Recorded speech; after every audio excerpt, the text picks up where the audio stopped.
مولوی صاحب نے اپنی تقریر کے آخر میں ایک روایت پیش کی اور اس روایت کے بارے میں کہتے ہیں کہ آپ کی 114 کتابوں میں یہ روایت موجود ہے. پھر کہتے ہیں لکھو، اور تقریباً 14 کتابوں کے نام بھی پیش کیے. وہ روایت کیا ہے، کتابوں کے نام کیا ہیں، مولوی صاحب کی زبانی سن لیجیے. آپ کی حدیث ہے میری امت کے 73 فرقوں کے 72 جنمی ایک فرقہ جنتی. یا رسول اللہ اس جنتی فرقے کا نام کیا ہے اور اس کا امام کون ہے؟ لو جیسے میں اپنی قوم کا خادم، اپنی قوم کا نوکر اپنے بھائیوں کی 114 کتابوں سے حدیث رسول دکھاؤں گا. میں جلال پوری دنیا میں مجھے اپنی کسی پھٹی ہوئی حدیث کتاب سے ہی اپنا نام بھی نبی کی زبان سے ثابت کرے، اپنے اور اپنے فرقے کا نام بھی نبی کی زبان سے ثابت کرے، میں منہ مانگا انعام بھی دوں گا، اس مولوی کے ہاتھ میں بیعت بھی کروں گا، شیعہ مذہب بھی چھوڑ دوں گا. نہیں تو کتنی کتابیں ہیں؟ 100. کون بول ہاں 100؟ تو ہاں تم بالکل میرا لحاظ نہیں کرنا. جس کو مناظرے کا شوق ہے میرا بالکل لحاظ نہ کرے. کاغذ قلم نکال کر کتابوں کے نام بھی لکھ لے، ان کے مصنفوں کے نام بھی لکھ لے، ان کے مذہبوں کے نام بھی لکھ لے. سمجھ آ رہی ہے نا؟ لکھو. میرے بھائیوں کی پہلی کتاب ہے تفسیر ابن جریر، محمد بن جریر طبری، 307 ہجری میں پیدا ہونے والا، اہل سنت لکھتا ہے. دوسری کتاب ہے تفسیر در منصور، 9ویں اور 10ویں صدی کے مجدد محدث مفسر مورخ، 560 کتابوں کے مصنف علامہ جلال الدین سیوطی، اہل سنت لکھتا ہے. تیسری کتاب ہے تفسیر فتح القدیر، ملا شوکانی، اہل حدیث لکھتا ہے. چوتھی کتاب ہے تفسیر فتح البیان، نواب صدیق الحسن بپالی، اہل حدیث لکھتا ہے. پانچویں کتاب ہے کنز الاعمال، حسام الدین، ملا علی متقی، اہل سنت لکھتا ہے. چھٹی کتاب ہے ریاض النظرہ فی المناقب اشرا مبشرہ، محب الدین طبری، اہل سنت لکھتا ہے. ساتویں کتاب ہے صفائے محرقہ، مفتی مکہ شہاب الدین ابن حجر مکی، مکے کا مفتی، اہل سنت لکھتا ہے. آٹھویں کتاب ہے ارجح المطالب، ملا عبید اللہ مرسری، اہل سنت لکھتا ہے. نویں کتاب ہے کوکب دری، مفتی صالح کشمی، اہل سنت لکھتا ہے. 10ویں کتاب ہے جنابی المودت، قاضی سلیمان کندوزی، مفتی قسطنطنیہ، اہل سنت لکھتا ہے. 11ویں کتاب ہے حلیۃ الاولیاء، ملا ابو نعیم اصفہانی، اہل سنت لکھتا ہے. 12ویں کتاب ہے مودت فی القربہ، سید علی حمدانی، اہل سنت لکھتا ہے. 13ویں کتاب ہے فرائض السمتین، علامہ حموانی، اہل سنت لکھتا ہے. 14ویں کتاب ہے رجابہ ڈاکٹر طاہر القادری، اہل سنت لکھتا ہے.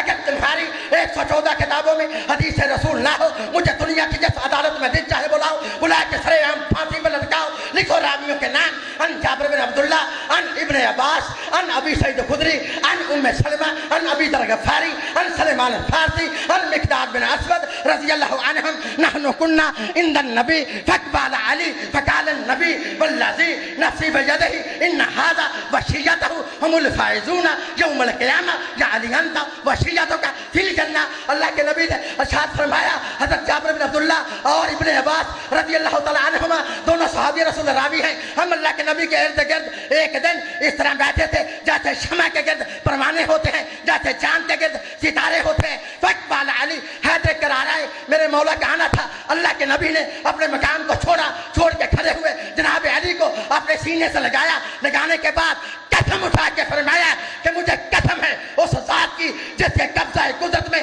میں محمد کی جان ہے. جن لوگوں نے قیامت کے دن کامیاب ہونا ہے، جن لوگوں نے قیامت کے دن جنت میں جانا ہے، مذہب ان کا شیعہ ہوگا، امام ان کا حیدر کرار.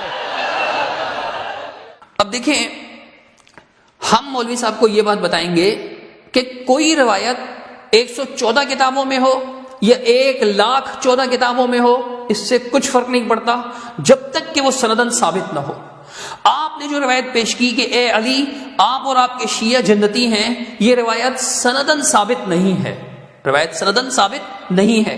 جن کتابوں کے آپ نے نام لیے، تفسیر ابن جریر، تفسیر در منصور، فتح القدیر، فتح البیان، کنز الامال وغیرہ، ان کتابوں میں عموماً سندیں نہیں پائی جاتی. سند کے ساتھ یہ روایت امام طبرانی رحمۃ اللہ علیہ اپنی کتاب المعجم الاوسط میں لائے ہیں. اس کتاب کے اندر اس کی سند موجود ہے، اور یہ روایت سیدنا ابو سعید الخدری رضی اللہ تعالیٰ عنہ سے اور سیدہ ام سلمہ رضی اللہ تعالیٰ عنہ سے مروی ہے. بے شک مروی ہے، لیکن اس کی سند ثابت نہیں ہے. سند بھی ہم آپ کے سامنے پیش کریں گے. اور پھر سب سے اہم بات کہ یہ روایت ان کے حق میں نہیں بلکہ ان کے خلاف ہے. وہ کیسے؟ فرماتی ہیں رسول اللہ صلی اللہ علیہ وسلم میرے ہاں تھے، فاتت فاطمہ، فاطمہ رضی اللہ تعالیٰ عنہ آپ کے پاس تشریف لائیں. فسبقها علی ان سے پہلے آئے تو نبی کریم صلی اللہ تعالی علیہ وسلم نے ان سے کہا کہ یا علی انت واصحابک فی الجنہ وشیعتک فی الجنہ، اے علی آپ اور آپ کے اصحاب جنتی ہیں، آپ کے شیعہ جنتی ہیں۔ یہاں تک نہیں ہے یہ روایت، آگے کچھ اور بھی ہے۔ اللہ کے رسول صلی اللہ علیہ وسلم نے مزید فرمایا اس روایت کے مطابق، روایت تو ثابت نہیں لیکن اس روایت کے مطابق مزید فرمایا کہ الا انہ یحبک اقوام، مگر یہ کہ ایک ایسی قوم ہوگی جو آپ کے ساتھ محبت کی دعوے دار ہوگی، اسلام کا کلمہ، اسلام کا دعویٰ کرے گی، ثم یلفظونہ، پھر اسلام کو ترک کر دے گی، یقرؤون القرآن، اسلام ترک کرنے کے باوجود بھی حقیقت میں وہ ترک کر چکے ہوں گے لیکن قرآن مجید کی تلاوت کریں گے جو ان کے حلق سے نیچے نہیں اترے گا، لہم نبذ، ان کا ایک برا لقب بھی ہوگا، یقال لہم الرافضہ، لوگ انہیں رافضی کہیں گے۔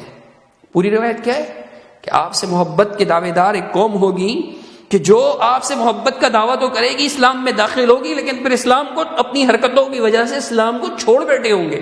اور اللہ کے نبی صلی اللہ علیہ وسلم نے کیا فرمایا کہ لوگ انہیں کس نام سے یاد کریں گے؟ رافضہ، رافضی کے نام سے یاد کریں گے۔ اور اللہ کے رسول صلی اللہ علیہ وسلم نے صحیح روایت کے مطابق یہ فرمایا کہ اے علی فإن أدرکتہم فجاہدہم، اگر آپ نے ان قوم کو پا لیا، ان لوگوں کو پا لیا تو ان کے ساتھ جہاد کیجیے گا۔ کیوں جہاد کیجیے گا؟ فرمایا فإنہم مشرکون، اس لیے کہ یہ مشرک ہوں گے، محبت کی دعوے دار آپ سے لیکن یہ مشرک ہوں گے، لوگ انہیں رافضی کہیں گے۔ شرک آپ دیکھ لیجئے کن کے یہاں شرک کے مظاہر پائے جاتے ہیں، کون مزارات پر پوجا کر رہا ہوتا ہے قبروں کی، کون گھوڑوں کی پوجا کر رہا ہوتا ہے، کون اپنے بنائے ہوئے تازیوں کی پوجا کر رہا ہوتا ہے، کون اپنے علم کی پوجا کر رہا ہوتا ہے۔ سب لوگوں کے سامنے بتانے کی ضرورت نہیں، رسول اللہ صلی اللہ علیہ وسلم نے ایسے رافضیوں کو مشرک قرار دیا۔ اگر آپ یہ روایت صحیح تسلیم کرتے ہیں تو پوری تسلیم کیجئے، پوری پیش کیجئے۔ آگے اللہ کے رسول صلی اللہ علیہ وسلم کی اس روایت میں، یعنی یہ جو ضعیف روایت ہے، اس کے اندر یہ بات آتی ہے کہ سیدنا علی نے کہا فقلت یا رسول اللہ مل علامت فیہم، اے اللہ کے رسول صلی اللہ علیہ وسلم ان کی علامت کیا ہوگی؟ نبی کریم صلی اللہ علیہ وسلم نے فرمایا کہ ان کی علامت یہ ہوگی کہ لا یشہدون جمعۃ ولا جماعۃ ویطعنون علی السلف الاول، فرمایا کہ نہ یہ لوگ جمعوں میں شریک ہوں گے، نہ عام نمازوں کی جماعتوں میں شریک ہوں گے، اور سلف اول پر طعن کرتے ہوں گے، سلف اول پر تبرہ کرتے ہوں گے، سلف اول کے خلاف بکواس کرتے ہوں گے، ان پر ہر وقت طعن و تشنیع کرتے رہیں گے، ان کو برا بلا کہیں گے۔ یہ ان کی علامت ہوگی، یہ ان کی نشانی ہوگی۔ یہ نشانی کس کے اندر پائی جاتی ہے؟ کون ہے جو سلف امت کو گالیاں دیتا ہے؟ سلف امت یعنی جو امت کے اولین لوگ ہیں، پہلے لوگ ہیں، اصحاب رسول ہیں، رسول اللہ صلی اللہ علیہ وسلم کے ساتھی ہیں، قرآن جن کے فضائل بیان کرتا ہے، رسول نبی مکرم صلی اللہ علیہ وسلم نے جن لوگوں کے فضائل بیان کیے، ان پر طعن کون کرتا ہے؟ اللہ کے رسول نے ان کی واضح علامت بتائی۔ اگر یہ حدیث مانتے ہو تو پوری مانو نا، صرف یہاں تک کیوں لیتے ہو کہ علی انت و شیعتک فی الجنہ، علی آپ اور آپ کے شیعہ جنتی ہوں گے، لیکن وہ لوگ جو اسلام چھوڑ چکے ہوں گے، وہ لوگ جن کے بارے میں فرمایا، آگے یہ فرمایا کہ وہ مشرک ہوں گے، وہ لوگ جن کے بارے میں فرمایا کہ جناب وہ صحابہ کرام پر، سلف اول پر تنقید کرتے ہوں گے، طعن کرتے ہوں گے، وہ شیعہ علی نہیں۔ اللہ کے رسول نے اس روایت کے مطابق ان کو مستثنا کر دیا، فرمایا ایک قوم آپ سے محبت کی دعوے دار بھی ہوگی لیکن حقیقت میں تو وہ محبت نہیں کرنے والے نا۔ اللہ کے رسول نے تو ان سے جہاد کا حکم دیا، ان کو مشرک قرار دیا، ان کو رافضی بتایا کہ اصل لقب ان کا رافضی ہوگا۔ اگر روایت لینی ہے تو پھر پوری لیں، روایت تو ضعیف ہے، چونکہ معجم الکبیر میں اس کی سند میں فضل بن غانم ہے، ضعیف راوی ہے، سوار بن مصعب مشہور متروک راوی ہے، سخت یعنی ضعیف راوی ہے، اسی طرح عطیہ عوفی یہ بھی مشہور ضعیف راوی ہے۔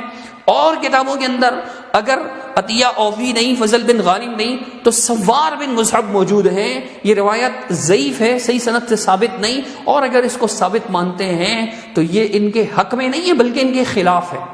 مولوی صاحب کہتے ہیں میں نے بڑی تحقیق کی ہے، میں کسی کے کہنے پر نہیں ہوا ہوں، بڑی تحقیق کی اس کے بعد میں ہوا ہوں۔ یہ آپ کی تحقیق کہ مکمل روایت آپ کو معلوم ہی نہیں ہے؟ تحقیق تو یہ ہوتی نا کہ آپ دیکھتے ہیں کہ یہ اصل میں یہ روایت سندن کہاں بیان ہوئی، پھر آپ پہنچتے اس روایت تک معجم الاوسط میں۔ جب معجم الاوسط پر آپ پہنچتے تو آپ کو پتہ چل جاتا کہ یا جن لوگوں کے ساتھ آپ ہیں یہ علی سے محبت کرنے والے ہیں، یہ شیعان علی ہیں یا یہ رافضی ہیں۔ شیعان علی در حقیقت اہل السنہ ہیں، اہل الحدیث ہیں جو سیدنا علی رضی اللہ تعالی عنہ اور تمام اہل بیت رضی اللہ تعالی عنہم اجمعین اور صحابہ کرام سے بھی محبت کرتے ہیں. جس طرح اللہ رب العالمین نے قرآن میں صحابہ کرام کی تعریف بیان فرمائی اس پر بھی ایمان لاتے ہیں, اور جس طرح رسول اللہ صلی اللہ علیہ وسلم نے صحابہ کرام کی مدح ثنا فرمائی اس پر بھی ایمان لاتے ہیں, اور جس طرح اللہ کے رسول صلی اللہ علیہ وسلم نے اہل بیت کی تعریف و مدح فرمائی ان سے بھی محبت کرتے ہیں. یہ در حقیقت علی رضی اللہ تعالیٰ عنہ سے محبت کرنے والے ہیں کہ جو علی رضی اللہ تعالیٰ عنہ کے امام پر طعن نہیں کرتے, ابو بکر و عمر و عثمان پر طعن نہیں کرتے, چونکہ ابو بکر و عمر رضی اللہ تعالیٰ عنہم سے علی رضی اللہ تعالیٰ عنہ کے گہرے مراسم تھے, حتیٰ کہ سیدنا معاویہ رضی اللہ تعالیٰ عنہ سے بھی, چونکہ معاویہ رضی اللہ تعالیٰ عنہ کی بیعت سیدنا حسن رضی اللہ تعالیٰ عنہ بھی کی تھی, سیدنا حسین رضی اللہ تعالیٰ عنہ بھی کی تھی. تو در حقیقت جو لوگ صحابہ کرام سے محبت کرتے ہیں وہ شیعان علی ہیں, رافضی شیعان علی نہیں ہے. یہ روایت مکمل اگر مولوی صاحب دیکھ لیتے تو پھر وہ کیا شیعہ ہوتے, مجبور ہوتے شیعہ پر بقول ان کے کہ مجبور ہو گیا, یہ ان کی مجبوری ہے. یہ سارا مولوی صاحب کا ٹوپی ڈرامہ ہے, یہ سب جھوٹ بول رہے ہیں. در حقیقت انہوں نے کوئی تحقیق واقعی نہیں کی ہے, بس ان کا من کرتا ہوگا, پتہ نہیں کیا ان کو سوجی ہوگی, دل کے حال اللہ جانتا ہے. جو بات ہم نہیں جانتے اس پر ہم اس کی طرف ہم جاتے بھی نہیں. جو بات واضح ہے وہ یہ ہے کہ مولوی صاحب بڑے جھوٹے انسان ہیں, بڑے جھوٹ کرتے ہیں, قرآن پر جھوٹ, حدیث پر جھوٹ, علماء اہل سنت پر جھوٹ. تو ایسا جھوٹا شخص اگر یہ کہے کہ جی میں وہاں سے آیا, اس کے بعد کی کوئی حیثیت نہیں ہے.